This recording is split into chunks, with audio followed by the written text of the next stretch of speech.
Okay, so what if you take a beloved TV show from the 80s and you make it into a movie in the 2000s?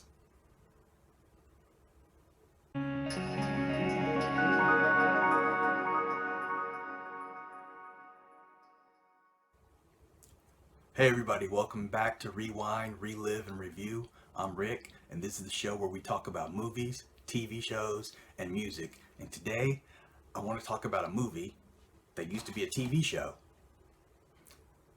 We're going to talk about Miami Vice.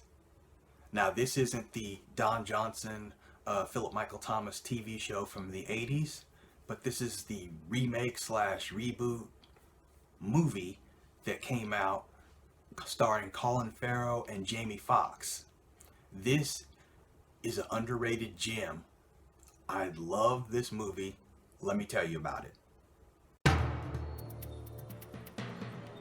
Okay, so Miami Vice is a 2006 movie written and directed by Michael Mann, and it is based on that 1980s TV action drama of the same name,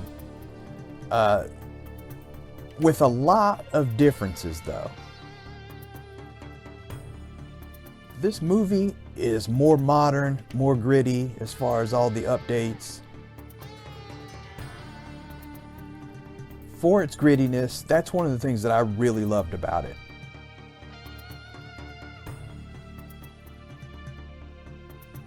This movie has a runtime of 2 hours and 19 minutes if you watch the unrated director's cut, which is my Blu-ray here. It stars Colin Farrell as Sonny Crockett, Jamie Foxx as Ricardo Tubbs, Gong Li as Isabella, Naomi Harris as Trudy, John Ortiz as Jose Hierro, Elizabeth Rodriguez as Gina, and Luis Tosar as Montoya.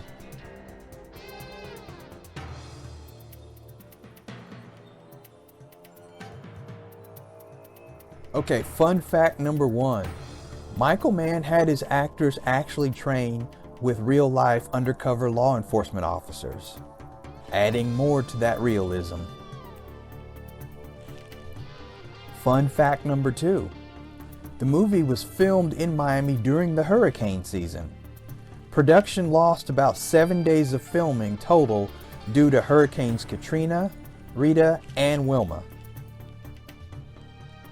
Fun fact number three, Tom Cruise, Brad Pitt, and Matthew McConaughey were all in the running for Detective Crockett, while Will Smith, Denzel Washington, and Samuel L. Jackson were likely to be Tubbs.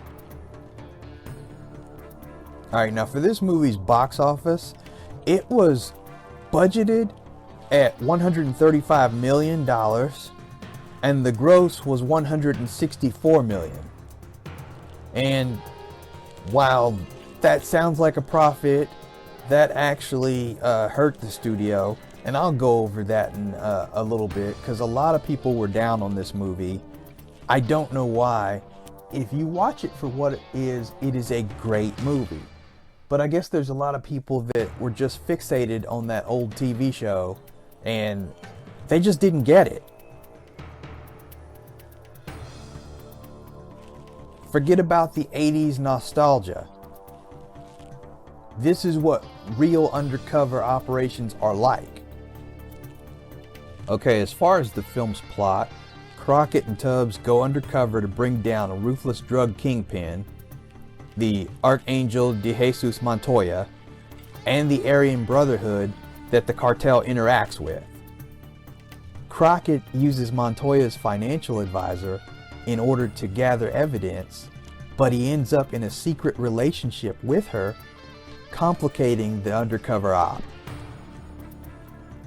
Now, when the Brotherhood capture Trudy, who is also Tubbs' girlfriend, as a power move for leverage for the drug load, Tubbs and Crockett must rescue her before it becomes too late. Meanwhile, Jose Hierro, who is Montoya's right-hand man, discovers Crockett's romance with Isabella, and he brings this information of her betrayal to his boss. This culminates with a tense meeting and an earth-shattering climactic police versus the drug dealers firefight. And it is one of the realest shootout scenes that I've seen in any movie to date. Alright, this movie was released on Blu-ray and HD, and as far as the sound, it's DTS, HD audio, DTS surround, and Dolby Digital 5.1. The picture on the Blu-ray is 1080p. It's in 2.4 to 1 aspect ratio, widescreen. That's because this movie is partially digital and partially 35mm. It was shot with Super 35mm and 1080 HD cameras. And they've also done 2K format mastering. Now, special features include picture-in-picture info, tech specs, cast bios, production photos, and 5 featurettes.